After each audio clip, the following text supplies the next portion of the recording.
Envelhecer não significa amadurecer.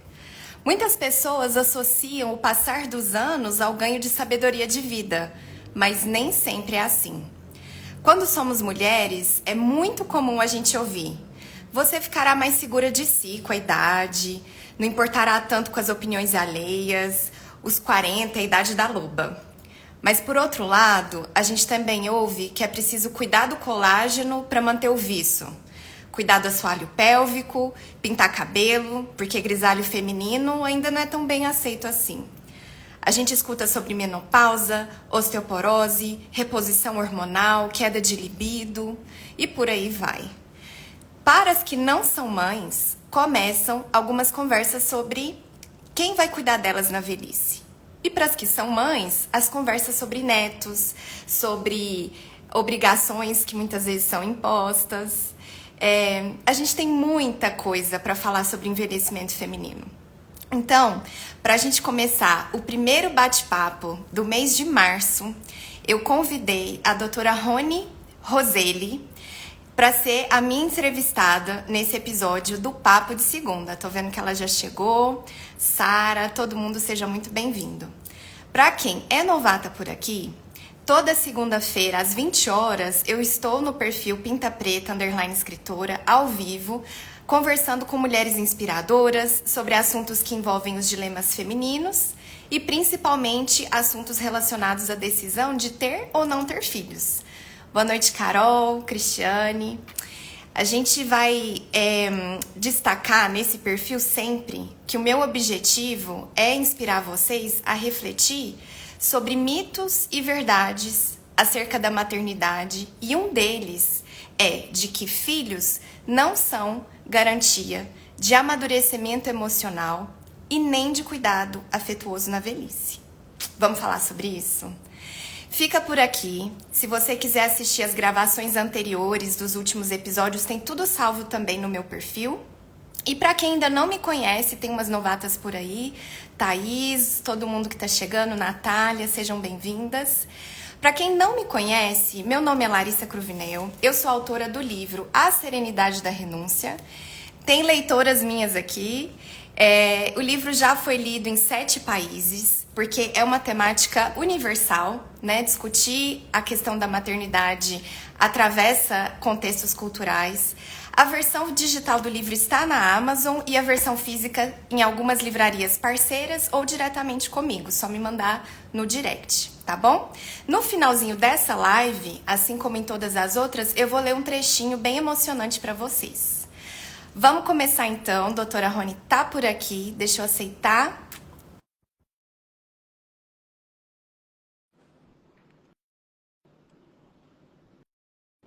Vocês vão ver um sotaque delicioso que ela tem, gente. Não só de mineirices. Oi!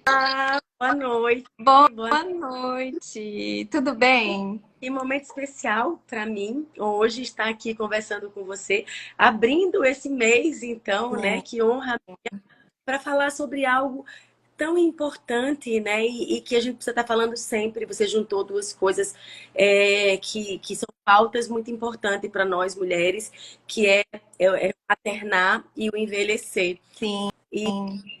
E assim, estou muito feliz em estar aqui. Obrigada pelo convite.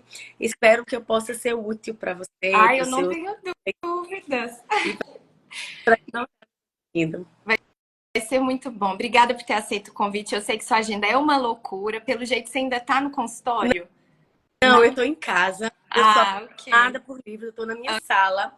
Ok. Com Isso aqui são metade dos livros eu li e metade dos livros eu estou guardando para quando eu envelhecer. Estamos envelhecendo, mas quando eu realmente receber o título de idosa e talvez eu pare mais um pouquinho, aí eu estou juntando. Espero que o senhor também possa vir aqui Com e eu tenho certeza. prazer de lê-lo também. Com certeza. Olha, eu queria te pedir para se apresentar. Tem algumas pessoas que talvez não te conheçam ainda. E também, de bate-pronto, me responder a primeira pergunta que eu sempre faço às convidadas, que é: você acredita que toda mulher nasceu para ser mãe? Então, eu sou Rony Roselli Domingos, sou médica geriatra, uma alagoana que morou em São Paulo, morei em Brasília, morei em São Paulo, fiz residência lá, voltei aqui para o Nordeste, para Maceió, e apaixonada pelo processo de envelhecimento, apaixonada pela questão de comunicação, e não acho que essa questão do gestal, do maternar, seja algo inerente a isso, ao ser mulher. Acho que a construção feminina ela é cultural, assim como o envelhecimento. E aí eu vou começar já a juntar essas duas coisas. Ora. O envelhecimento, ele é fisiológico, ele é biológico, mas ele é principalmente social e cultural. A gente envelhece de acordo com a sociedade que a gente vive. E aí também vem a nossa característica feminina, né, de ser mulher. Até que ponto isso é uma construção ou não construção. E é muito bacana porque no envelhecimento a gente é capaz de enxergar tantas diferenças, pessoas tão diferentes, com histórias tão diferentes. Eu tenho o privilégio de ter escolhido uma especialidade que faz parte do meu ofício ouvir, conversar histórias. E são tantas histórias diversas que é impossível a gente colocar em qualquer que seja a característica uma obrigatoriedade de ou de ter uma vida em plenitude. Isso não é fato. É claro que biologicamente, né, existe uma série de hormônios e de situações, mas que isso é construído também com toda a questão cultural, né? Que a gente, aonde a gente vive, da forma que a gente vive. Vamos falar mais disso. Uma curiosidade de bate-pronto, porque eu nunca fui a um geriatra. Quando que a gente deve começar a ir? É de fato nos 60 mais ou é preventivo? Conta pra gente. E essa história de quando ir para o geriatra é ótima. Antigamente ninguém queria ir para o geriatra. Porque, eu não sou idoso. Hoje em dia fica aquele, quando eu posso ir? Eu sempre falo assim, o geriatra é o médico especialista no envelhecimento. Quanto mais idoso, quanto mais frágil, mais vai ser importante o geriatra, né? Aquela pessoa que estudou especificamente para lidar com as consequências de envelhecimento no nosso organismo. Uhum. Por outro lado, o geriatra tem uma formação clínica e tem uma visão de longo prazo sobre o que diferencia, o que importa e o que não importa no seu processo de envelhecimento. Então, você tem 40, tem 50, você não tem um clínico que lhe acompanhe, eu sugiro que você comece o acompanhamento com o geriatra. Se você já tem um clínico que já lhe acompanha há muito tempo, que já lhe conhece, então acho que pode esperar um pouquinho para começar um acompanhamento com o geriatra. Mas é muito legal você poder ter um médico onde você possa dividir com ele os seus objetivos de vida, quais são os seus valores de vida. E aí eu pergunto à Larissa, o que a Larissa quer ser quando envelhecer? Ixi, ótima pergunta, me pegou de surpresa. Olha, eu quero ser uma mulher independente, autônoma, no máximo das minhas condições. Uma coisa que eu aprendo muito convivendo com pessoas mais idosas da minha família é o quanto que os pequenos detalhes importam. Então, assim, conseguir ir sozinha num banheiro, conseguir tomar um banho sozinha, conseguir se deslocar sozinha, podendo ter ajuda, mas não necessitando, né, dessa ajuda assim. Então, eu me vejo como uma pessoa que investe muito no hoje, na saúde, na alimentação, porque eu sei que a conta lá na frente vem, né? É isso. É sobre isso. É Quando eu penso com muita clareza o que eu quero ser quando eu envelhecer, eu começo a construir hoje. E aí, Larissa, a gente precisa ampliar as questões não só fisiológicas e biológicas, como culturais. Envelhece melhor aquelas pessoas que têm vínculos sociais melhores. Então, o vínculo social também é fundamental para o processo de envelhecimento. E aí, voltando para o envelhecimento feminino, nós mulheres temos uma aptidão mais inata para a questão de relação, né? Da questão social. Talvez, e aí vem a história dos filhos novamente, uma mulher não consegue criar um filho sozinha, ela precisa parar do trabalho. Então, tem uma frase muito interessante que é necessário uma tribo para criar uma criança. Então, ao longo da história, as mulheres que tinham relações sociais melhores, elas conseguiram a sobrevivência. E isso vira a favor, em nosso favor, quando a gente fala do envelhecimento, dessa capacidade de criar laços. Então, além da questão biológica e biológica, esse exercitar essa possibilidade de criar laços, Que né? legal. Olha, É melhor. eu tenho uma história pessoal para compartilhar com você e com todo mundo que está aqui com a gente. Na minha família tem um ritual que eu não sei quem que começou, mas eles chamam de chá das primas.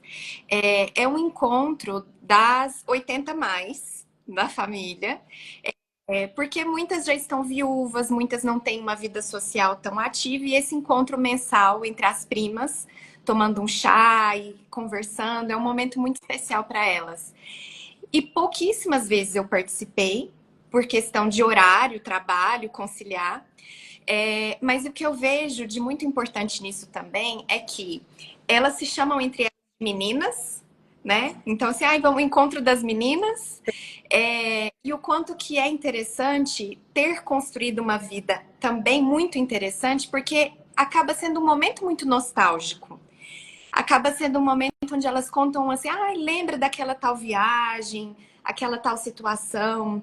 Isso também me traz muito aprendizado, de que existem certas coisas que a gente precisa realmente fazer, construir memórias, para um momento onde a gente não puder construir tantas coisas no presente. Você concorda? Você vê essa nostalgia no seu consultório? Como é que é isso?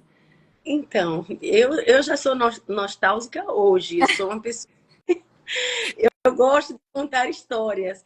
Então, eu acho que isso, no processo de um envelhecimento mais tardio, eu acho que acontece muito. Mas você falou, Larissa, eu queria abrir um parêntese aqui, uma das características maravilhosas do processo de envelhecimento. É comum as pessoas sempre me falarem, assim, dos aspectos negativos do envelhecimento. E é claro que existem. Envelhecer não é fácil. Uhum. Existe uma série de desafios no processo de envelhecimento, principalmente o envelhecimento tardio, né? O muito longevo, o 80 mais, o 90 mais. Então, existem realmente situações de desafios. Mas existe uma coisa incrível no processo de envelhecimento que se chama tempo. Você falou, começou a falar do chá das suas primas, eu já fiquei com vontade de ir, porque eu adoro essas reuniões. E aí, imagina minhas primas. E aí, você falou assim que você foi poucas vezes porque você não tinha tempo para ir. Então, a primeira coisa que eu queria destacar no processo de envelhecimento é a questão da vantagem de se ter tempo. Então, muito provavelmente, quem escolheu uma profissão já está se aposentando, está aposentado, está mais estabilizado na sua profissão. Quem escolheu ter filhos, os filhos já estão mais velhos, já saíram de casa. Então, existe uma quietude maior de coisas para fazer, que, por outro lado, lhe permite fazer coisas que você não podia fazer antes. Então, isso é muito bacana do envelhecimento. E acho que a gente, uma das outras, uma característica importante do envelhecimento bem-sucedido é sim ter histórias para contar. Você sabe que às vezes eu pergunto assim, eu sou professora, eu acho que eu não te falei isso. Eu sou professora do curso de envelhecimento ativo da Universidade Estadual daqui de Alagoas. Ah, Eu sou, eu vi no seu currículo. viu, né? Aham. Eu sou professora há 18 anos e dessa universidade aberta à terceira idade. E uma das coisas que eu falo, assim, ou que às vezes eu falo quando eu vou dar aula para estudante também, é assim, como que você quer morrer? Ou como que você quer passar o final da sua vida? E aí eu falo que eu quero morrer gasta. Eu quero morrer usada, sabe? Experimentar muitas coisas, poder fazer coisa. Porque eu acho que isso é exatamente aquilo que você falou. Você olhar para trás e você ter esse entendimento que você experimentou muitas coisas. A geriatria e o processo de envelhecimento, fala assim, nós geriatras ou gerontólogos, tudo que a gente faz é empurrar a fragilidade. Então, a gente não pode ser contra o envelhecimento. O envelhecimento existe e está acontecendo nesse momento para nós duas e para todo mundo que está nos assistindo agora e que vai nos assistir depois. É um processo que eu não consigo parar, mas eu consigo otimizar esse processo de envelhecimento. Então, qual é a nossa ação? Quando você falou que se cuida, que faz atividade física, que cuida da alimentação, você está empurrando o processo de fragilidade o mais tardiamente possível. Mas, em algum momento da nossa vida, se a gente não tiver uma morte aguda, uma doença fulminante, uma doença grave de forma aguda, a gente vai morrer frágil, dependendo de cuidados, não é? Ah, Claro sim. que não é esperado aos 60, nem aos 70, aos 80. Vai depender de uma série de características, mas o mais tardiamente possível para cada pessoa, de forma individualizada. E nesse momento, eu acho que dá uma sensação de plenitude. Eu digo isso com os meus pacientes que eu escuto, eu adoro ouvir as histórias, de que você pôde experimentar as coisas que você queria experimentar, o que você queria fazer, ou até as coisas que não deram certo, mas que você pôde. Eu falo gastar mesmo, gastar as suas possibilidades dentro, claro, das suas possibilidades, né? Porque senão fica a oba de que eu tenho que fazer tudo e nem tudo é para todo mundo dentro das Não é suas consequência, é isso. Uhum. mentais, religiosas, espirituais, financeiras, tempo e uma série de outras questões aonde você mora, mas dentro daquilo que você tem, você poder experimentar e você poder fruir tempo. A gente não tem tão pouco tempo, sabe? Eu acho que a gente faz mau uso do tempo que a gente tem. Verdade, verdade. O meu marido comentou comigo uma frase do Sêneca, agora de cabeça eu não vou lembrar certinho, mas fala exatamente nesse sentido de que a gente tem o tempo suficiente. A questão é como que a gente faz mau uso mesmo. Uma curiosidade que eu tenho para mim e para outras pessoas que estão aqui, que ainda não vão no geriatra, mas que talvez poderiam acompanhar os pais ou tios, madrinhos, madrinhas, etc. É, você vê essa dinâmica? Você vê as pessoas indo acompanhadas até você? Ou a pessoa idosa, ela vai sozinha? Como que é a dinâmica predominante, assim, no seu consultório? Então, a maioria das pessoas, principalmente as pessoas com mais de 80 anos, vão acompanhada, né? E vão acompanhada das formas mais diversas. Ainda é mais comum ir com a filha mulher. Mas Ok. o homem, vejo com o sobrinho. Mas hoje, por exemplo, eu atendi uma idosa de 88 anos que foi sozinha, rígida, ativa, ciente das suas questões e da sua vida, né? Protagonista da sua vida. E, e conversamos um pouco sobre a vida dela. Inaugurou 6 igrejas batistas assim aqui em Maceió ao longo da vida dela. E então ela foi sozinha.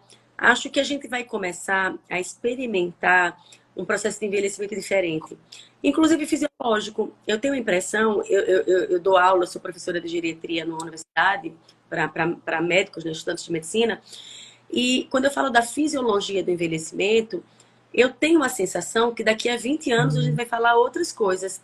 Por quê? Porque o envelhecimento hoje é diferente. Então, o idoso hoje de 80, ele não fez musculação quando ele tinha 50, nem quando ele tinha 40.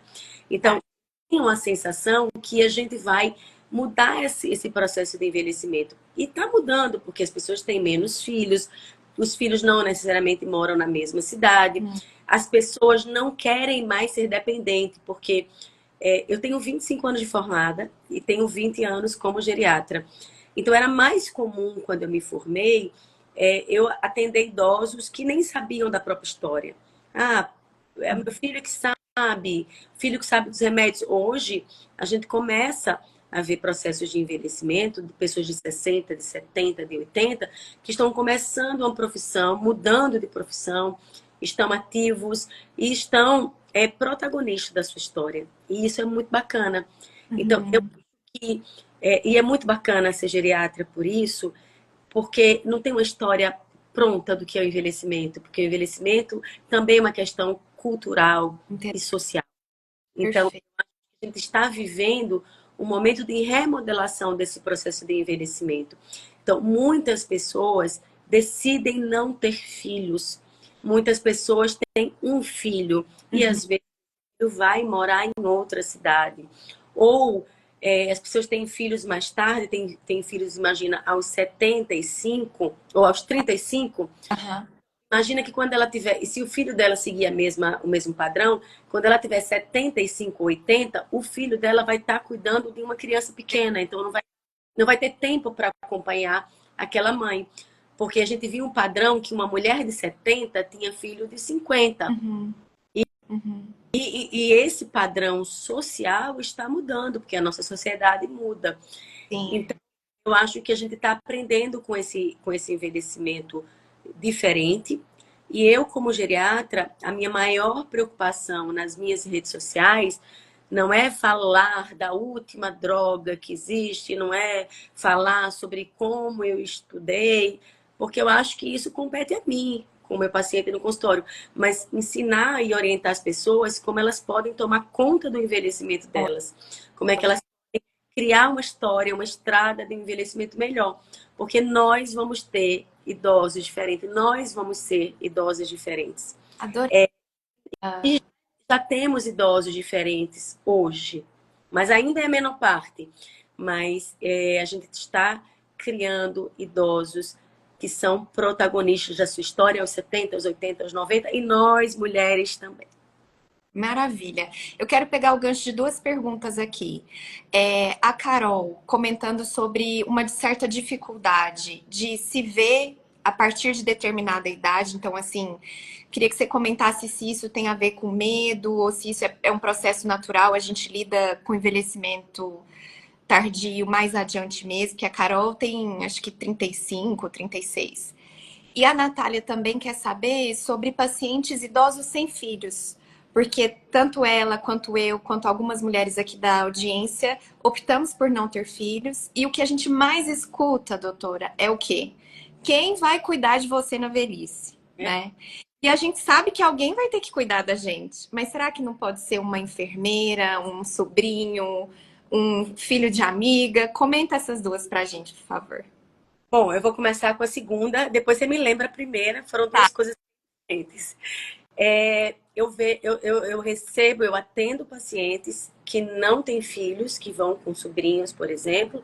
Eu atendo pessoas, idosos sem filhos, que vão sozinhos.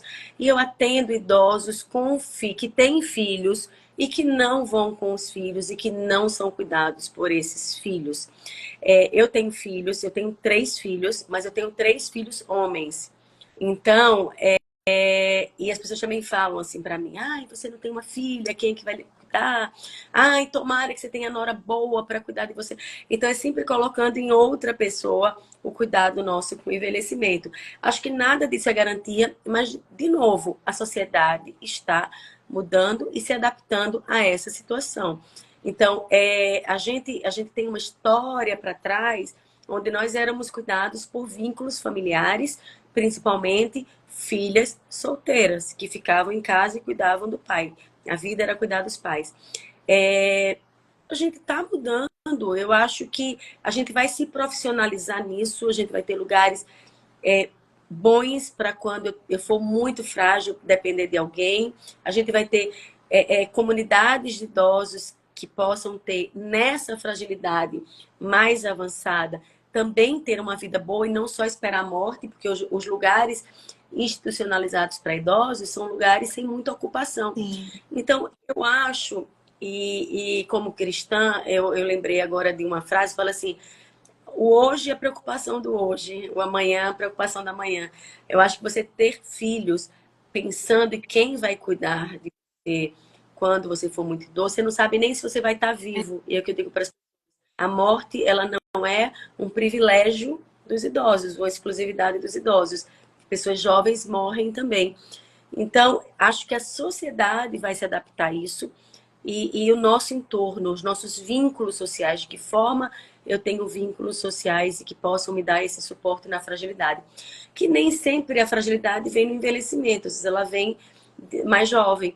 Então, eu acho que a gente precisa focar, e aí como mulher, eu olho para trás, eu acho incrível esse processo do que aconteceu com nós, mulheres, nos últimos 50 anos, o que a gente fez, o que a gente construiu.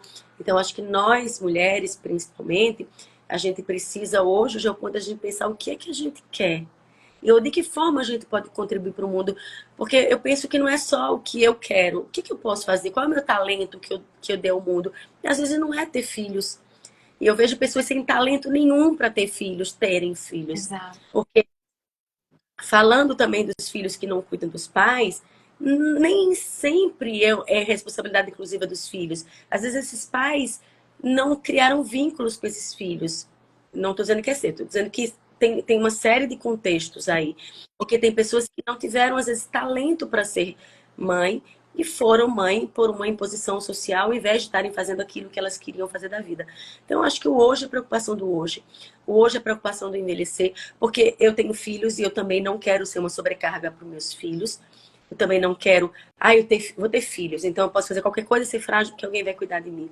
Então, isso Uhum, é muito egoísta e muito antigo. uhum. Então, acho que a sociedade está mudando e acho que a gente tem que se preocupar com o que a gente tem hoje e construir o nosso envelhecimento. A Ah, outra pergunta olha, assim, podemos reforçar vários pontos que você trouxe. Eu ainda não tinha ouvido falar tão abertamente sobre essa questão da gente não julgar o filho que não cuida dos pais, porque a gente não sabe que história que foi construída desses pais com esses filhos, né? E eu acho genial você falar sobre isso, porque existe, lógico, pela fragilidade do idoso, um discurso, uma expectativa de que tudo dali para trás seja colocado em segundo plano, seja esquecido, porque né, agora a gente tem que cuidar de uma pessoa muito vulnerável. Mas às vezes essa pessoa tá num lugar de agressividade, tá num lugar de não facilitar também. Eu estava conversando ontem com uma tia minha sobre isso. Tem pessoas idosas, e eu vivenciei isso na família, com pessoas até que já se foram, que tinham muita objeção e muita briga mesmo com os cuidadores. Nenhum cuidador estava bom, tudo que fazia estava errado, os filhos cuidavam melhor, e aí criava aquela obrigação, só que os filhos tinham, né, as outras obrigações. Então, muito bom você falar sobre isso. E retomando então a pergunta da Carol, que eu acho que pode ser de outras pessoas. Da onde vem a nossa dificuldade, doutora, de se enxergar idoso, de se enxergar dependente e é, de nos imaginarmos nesse futuro tão vulnerável? É bom, medo? a gente entra no grande, numa caixa de Pandora aí do envelhecimento feminino. E às vezes a gente vem no mês da mulher e muita gente acha muita bobagem falar sobre ser mulher, sobre envelhecimento, isso é besteira, isso não é. Não é. Então, existem situações, eu não estou querendo falar do que acontece com o homem, eu não posso falar sobre isso, mas eu posso falar sobre o ser mulher. Então, é muito difícil o processo de envelhecimento feminino, porque a gente lida com uma série de questões e principalmente eu não sou mais desejada, eu não sou mais útil, eu não sou mais viçosa, porque se atribui à mulher a jovialidade e ao homem o charme do envelhecimento. Então, cabelo branco é charmoso, no homem é desleixo na mulher. Então, nós temos uma dificuldade muito grande desse processo de envelhecimento. E isso, Larissa, tá tão arraigado em nós que até a pessoa que não, nem liga tanto, liga.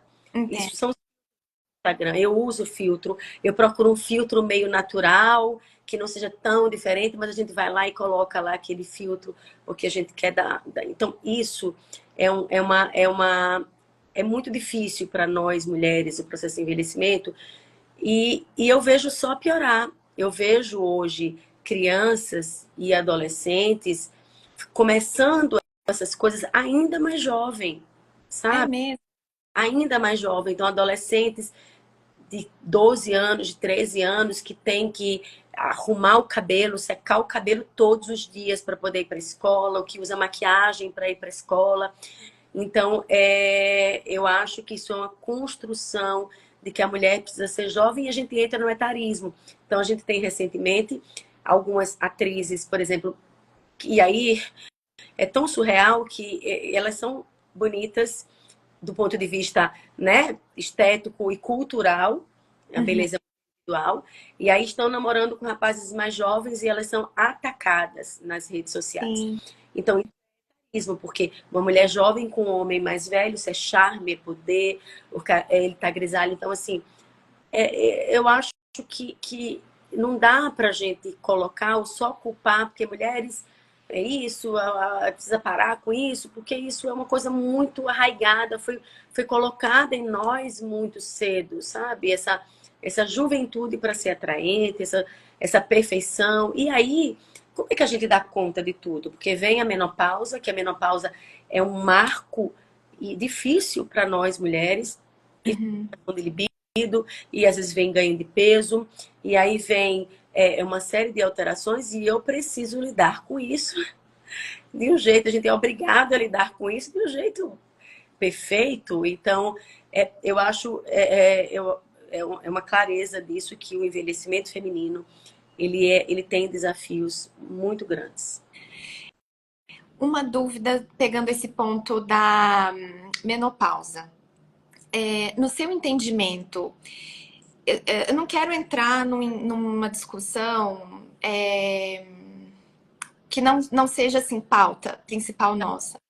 Mas como também eu falo muito sobre maternidade e não maternidade, uma questão que me incomoda é saber se chega um momento onde socialmente, por a mulher não ter filhos, porque eu hoje não tendo filhos e sendo ativa, eu viajo, eu faço bastante coisa, num momento de envelhecimento e de incapacidade física de fazer tudo isso. Você vivencia situações de arrependimento? Você. Porque há muitas mulheres que eu escuto, e já foi uma questão minha, também pessoal, da dúvida de que, não, eu tô super bem com a minha decisão de não ter filhos. E aí, quando chegar lá na frente, puxa, será que eu vou ter arrependido? Porque aí tudo isso que eu fiz foi pra quê? Queria sua opinião sobre isso, porque eu sei que não tem uma resposta universal. É difícil avaliar isso, até porque talvez um psicólogo que atenda muito mulheres idosas possa se aprofundar nisso. Eu tenho um vínculo grande com meus pacientes, eu converso muito com meus pacientes, mas obviamente eu não entro num assunto que eu não possa dar conta de lidar com aquele sentimento. Entendi. Então, assim, não dá para eu não ter a responsabilidade de tocar, talvez, em algo que vai desencadear um problema emocional que eu, como médica, não saiba lidar, não esteja preparada para lidar. Mas o que eu vejo, no geral, é que, assim, eu vejo arrependimento de não ter feito o que queria fazer. Por exemplo, mulheres que não tiveram filhos porque não casaram, por exemplo, e aí não bancaram em algum momento, e claro, era muito mais difícil, a questão de ter um filho sem um parceiro de Certo. casamento. Eu acho que o arrependimento no envelhecimento, ele tá muito a ver, tem muito a ver com as escolhas impostas pela sociedade, sabe? E não pela escolha madura. Eu acho que hoje, e é isso que é bacana, e parabéns pelo que você traz, tá lá bem na frente, assim, a escolha, né, do gestar ou não gestar, ter filho ou não ter filhos, mas que você saiba por que você está escolhendo Uhum. isso. Então, eu acho que a gente se arrepende das coisas que a gente não quis fazer. O que eu vejo, às vezes, fala assim, eu faria tudo diferente. Eu escuto, mas na questão dos cuidados paliativos, eu sou paliativista também, então eu lido com pessoas em processo final de vida, inclusive mais jovens, de todas as idades.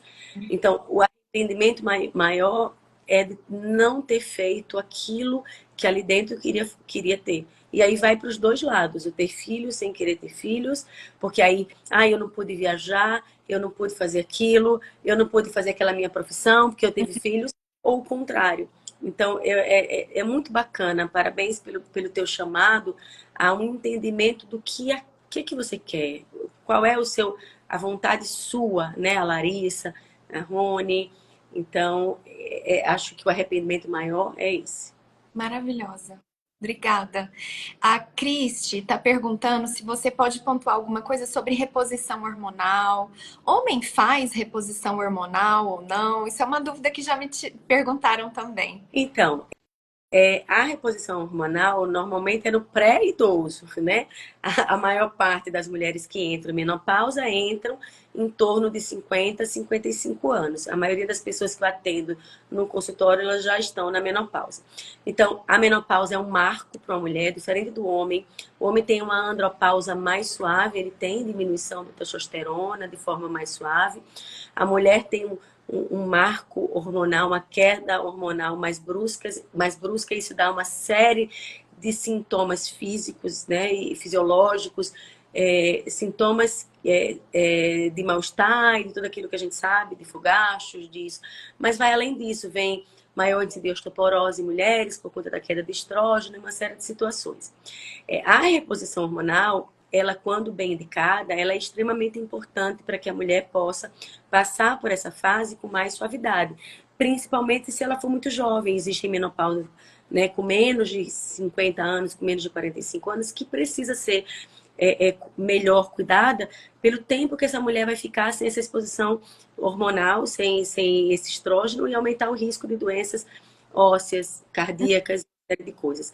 Mas o que eu queria chamar a atenção também é o oba-oba hoje de medicar mulheres, muitas vezes por não especialistas.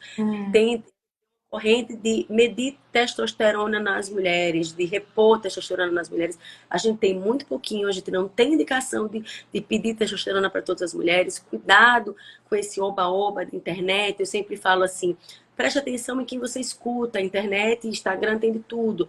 Olha se aquela pessoa é especialista do que ela tá falando, né? Para que você possa receber uma orientação adequada. Então, reposição hormonal, ela é muito bem-vinda, mas ela precisa ser bem orientada, bem avaliada. Normalmente se faz por um curto período de tempo, do ponto de vista sistêmico, né, o comprimido que você toma. Às vezes eu faço ali via vaginal por mais tempo para lidar com ressecamento e outras alterações de atrofia vaginal. O homem pode fazer reposição hormonal de testosterona quando bem indicado.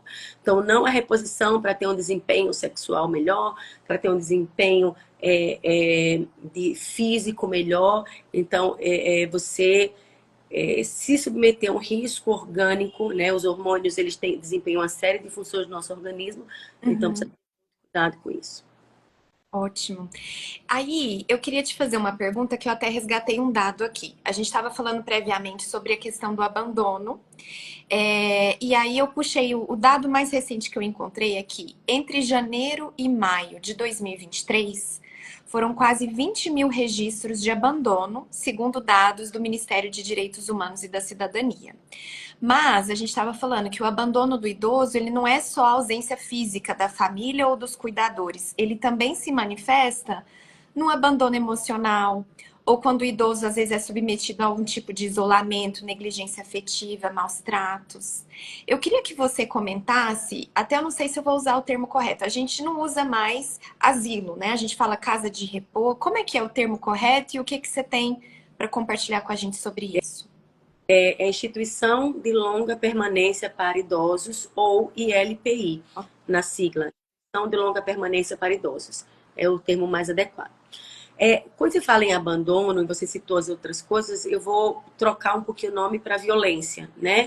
A violência contra a pessoa idosa. Porque a violência contra a pessoa idosa, aí vem todas essas situações, né? De maus tratos, distrato, abandono emocional, abandono financeiro. Então, uma série de situações que esse idoso vulnerável e frágil, ele sofre. Lembrar que violência e abandono estão relacionadas à vulnerabilidade, à fragilidade.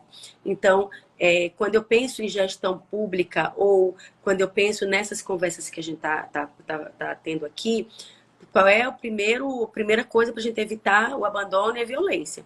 É você não se fragilizar. Porque se você não é frágil, você não vai precisar que alguém cuide de você. Então, esse deveria ser, sabe, a meta do Estado. Ali, ó, eu preciso parar de criar, de formar idosos frágeis. Nosso país é uma fábrica de fragilidade.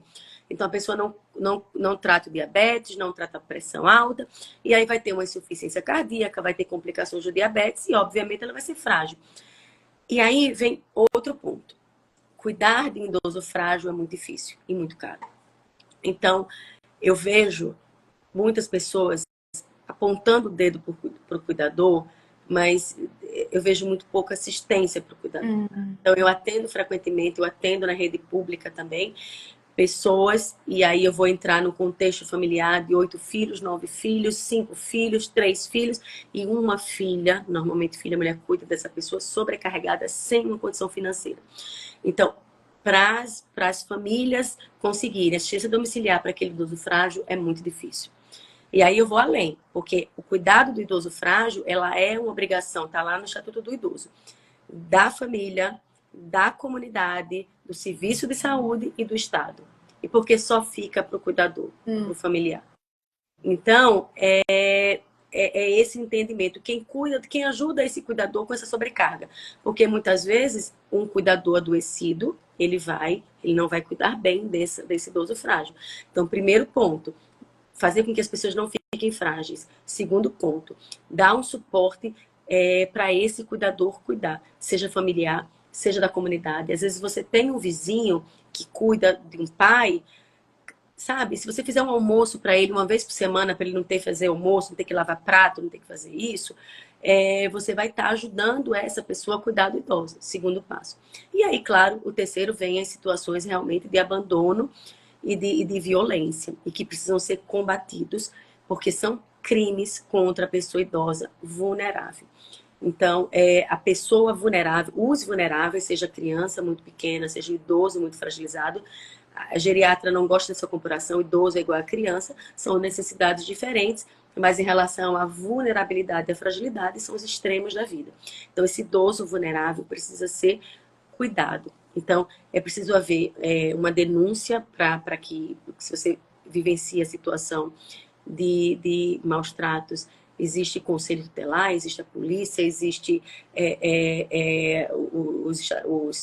as centrais de idosos, existe uma série de lugares que podem ser denunciados para proteger esse idoso frágil de todas essas questões. E claro, se você perceber que você não é capaz, você pode sim colocar na instituição. Eu já atendi um paciente, uma família, e o filho muito sofrido, porque ele era filho único, ele trabalhava o dia inteiro, ele não tinha condição financeira, a esposa trabalhava no interior. E uma vez ele chegou em casa, a mãe estava no chão, caída desde 4 da tarde, ele chegou às 7 horas da noite. Então a gente também precisa acolher essas famílias que não são capazes de cuidar e que precisam institucionalizar o seu idoso frágil. Lembrando que institucionalizar não quer dizer abandonar. Você pode deixar uma instituição de longa permanência, ela não é prisão. Você pode visitar toda semana, você pode pegar a pessoa para quando você estiver de férias, levar para casa, passar o final de semana, passar um feriado. Então, esse entendimento que às vezes não existe outra possibilidade para essa família do que institucionalizar esse idoso. Então, E existe um elemento... bem Não, complexo. é complexo, mas você trouxe pontos assim que me fizeram pensar muito, até no sentido assim do quanto que a gente não sabe direito assim. Eu moro num prédio, né? Eu não sei tanto da vida dos idosos do meu prédio. E realmente assim, isso leva a gente a uma reflexão, uma autocrítica também, porque a gente fica olhando só também no núcleo e não no ambiente onde a gente convive, né? Do lado do meu prédio tem uma instituição de longa permanência. Eu tenho o interesse de ir conversar, né, com as pessoas que lá estão. E ouvindo você me faz muito refletir da nossa responsabilidade de prepararmos para esse futuro financeiramente e dialogando também. Porque pode acontecer, e eu já ouvi, até da minha irmã. Eu tenho uma irmã que tem 2 filhos homens e ela já me diz, ela falou, olha, eu não quero nem morar com os meus filhos, nem que eles fiquem indo cuidar de mim. Eu quero ir para um lugar, eu quero ser cuidada, e não por ela ter uma relação ruim. Muito no sentimento dela que você trouxe, da pessoa sentir que não tá sendo um peso, que não tá tumultuando muito a dinâmica do outro, né? Então, acho que são diálogos que a gente precisa trazer para nossas conversas mesmo. Larissa, mas por outro lado, eu vejo pessoas tomando decisões de um contexto que ela nem experimentou, não é? Às vezes você faz uma relação muito próxima e você quer ser cuidada pelaquela pessoa e o fato de você estar na casa do seu filho às vezes traz menos sofrimento para o seu filho, né? Às vezes a gente pensa, eu quero estar longe para dar menos sofrimento para o para o meu filho. Às vezes estar longe vai dar mais sofrimento. Como é que aquele filho entende esse processo? Já atendi filhas em sofrimento porque a mãe dizia que queria ir para a prostituição. E ela chegou assim, doutora, fala para ela que eu posso cuidar dela, eu tenho esse dever. Então, assim, a gente às vezes coloca num contexto e eu nem experimentei a situação ainda. Às vezes tem pessoas que conseguem, né? E aí nem sempre é fácil, porque exige um planejamento financeiro, uma condição financeira, porque nem sempre a gente pode planejar, porque às vezes é impossível planejar porque não sobra muita coisa mesmo. A gente vive num país onde mais da metade das pessoas não conseguem sobrar nada. Então, mas assim, às vezes você consegue morar vizinho no mesmo prédio e aquele filho consegue dar um suporte maior. Então, às vezes você faz aquela história de fazer o puxadinho na casa ali, então eu moro no mesmo terreno. Então, assim, existem diversas dinâmicas que podem ser feitas à medida desse contexto. Verdade. E às vezes nem fica frágil, você tem uma outra doença e você. Então, eu acho, e aí volta a história do filho. E aí, voltando para o gancho do ter filho ou não ter filho. Tudo isso termina chegando num ponto que eu não sei se vai acontecer e de que forma vai acontecer. Eu acho que o nosso foco hoje, né? E não hoje, eu não perguntei sua idade, eu tenho 48 anos. Eu não sou frágil ainda. Eu espero ser frágil porque eu espero viver muito, muito, muito, muito. Claro que eu não quero passar muito tempo frágil. Mas assim, o nosso pensamento hoje e o pensamento do Estado hoje deveria assim, o que eu posso fazer para melhorar o meu processo de envelhecimento? Controlar minhas doenças, dormir bem, pegar sol, cuidar das minhas doenças crônicas, me alimentar bem, não ter vícios e todas essas questões. Segundo passo, criar vínculos sociais. O que você hoje, o que a Larissa hoje, o que você faz? Porque os vínculos sociais, eles não são passivos, eles são ativos. Eu preciso construir, é uma construção de vínculos sociais.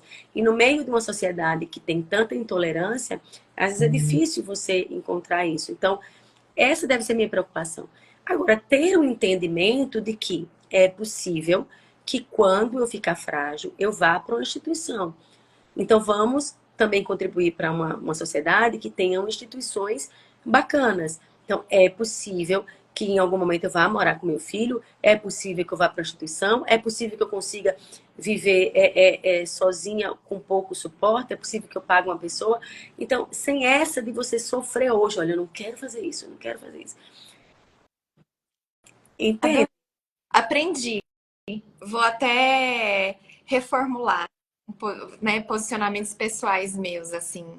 Acho que sua fala é leve, sua fala é muito leve, doutora, assim, todo mundo aqui pontuou a sensatez que você traz, né? O pé no chão, não é romantizando nada, é um momento difícil, sim, desafiador, complexo, mas que pode ser olhado com. Que show, assim, adorei o papo. Pode ser bom, a gente se limita muito, mas como eu falei, na hora que você tem tempo, dá para você fazer um monte de coisa. E dá para fazer um monte de coisa mesmo sendo frágil. Então, a fragilidade não quer dizer que você não seja feliz. Se você pode estar frágil, tem momentos maravilhosos sozinha, na tua espiritualidade, no teu sagrado, com as pessoas que estão ao seu redor. Então, envelhecer pode ser também muito prazeroso, mas a gente precisa tirar esse peso do ter que ser isso. Ah, eu não quero isso, eu não quero aquilo. Eu não sei. Muito bom. Olha, a gente extrapolou o tempo proposto. Eu espero não ter atrapalhado a sua dinâmica aí em casa. Eu quero te agradecer de coração. O pessoal também acredito que gostou muito. Nessa reta final, eu gosto de fazer uma pergunta para você sobre o que é envelhecimento sereno. Vamos fazer um ajuste aí da última pergunta que eu sempre falo. Eu gosto muito dessa palavra, serenidade. Porque a serenidade quer dizer um estado de espírito, não necessariamente uma ausência de sofrimento ou de felicidade, mas uma serenidade para o tempo de viver, uma serenidade para o tempo de morrer, uma serenidade de poder fazer sua vida valer a pena hoje e poder fazer valer a pena mais para frente. Então, o que eu posso fazer, de que forma eu posso fazer. Construir bons vínculos, tentar trabalhar naquilo que você gosta e a serenidade de enxergar que tudo passa. Tudo, as coisas não são permanentes, elas são impermanentes, porque é assim que as coisas são. Claro que existem sofrimentos, né?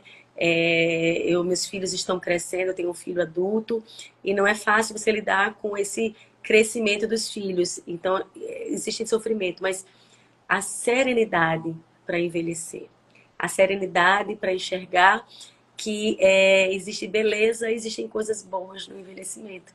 E que bom que estamos vivos e que bom que podemos envelhecer. Envelhecer é uma conquista incrível. E que bom e tomara que a gente possa envelhecer. Envelhecer é uma conquista incrível. Vou ficar com ela. Eu tenho que trabalhar muito em mim, viu, doutora? Esse processo mesmo de não querer ser taxativa em como que eu acho que a minha velhice vai ser, e fazer a minha parte, mas estar aberta para tudo que virá, né? Que eu não tenho controle. Ó, tem gente pedindo bis, se você topar, eu adoraria recebê-la novamente por aqui. E eu quero finalizar. Eu de envelhecimento e de entendimento. Ai, que bom. Nós vamos marcar então. Eu quero finalizar deixando um convite para quem ainda está com a gente, agradecer a todos os presentes, e ler um trechinho do capítulo 11 do meu livro, que o capítulo se chama Velhice, Medo de Morrer ou Medo de Não Ter Vivido. Então vamos ao trecho. O abandono dos pais por parte dos filhos é uma realidade triste, mas inegável.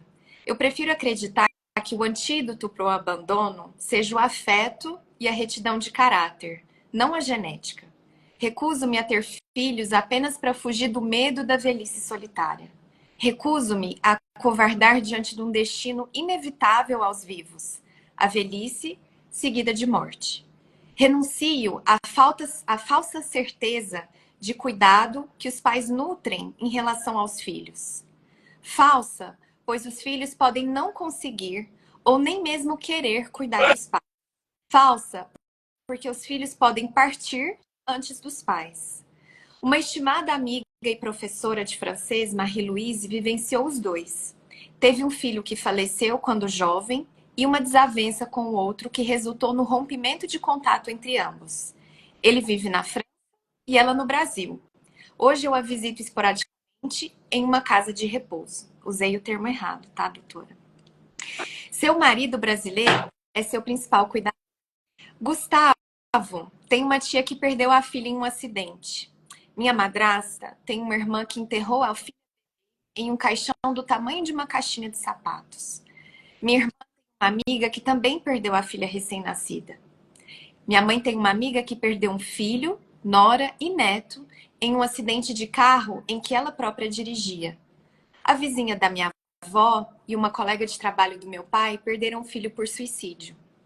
Eu posso continuar infinitamente com exemplos próximos a mim ou ainda recorrer a estatísticas alarmantes sobre mortes prematuras de bebê, de crianças, de jovens e outras tragédias. Mas, em essência, o ponto que eu estou tentando provar é que estamos rodeados de tragédias, injustiças e incertezas. Por isso, acredito ser tão importante pautarmos as nossas escolhas em nossos valores, pois somente eles nos acompanharão até o fim, seja lá qual tenhamos. Ter filhos para garantir o cuidado na velhice pode ser considerado egoísmo? Eu acredito que sim, se os pais se tornarem omissos às próprias responsabilidades pelo seu futuro. Almejar cuidado é diferente de exigi-lo. Perfeito. Perfeito, perfeito. É isso. É isso. É isso. Ai, olha, muito, muito obrigada. Te desejo uma ótima noite para todo mundo que acompanha a gente até aqui. Fica o convite, semana que vem tem mais Papo de Segunda. E vai ser sempre um prazer te receber, Rony. Foi incrível essa live. Eu agradeço a companhia, o bate-papo. Até a próxima. Obrigada. Até a próxima. Beijo. Tchau, beijo.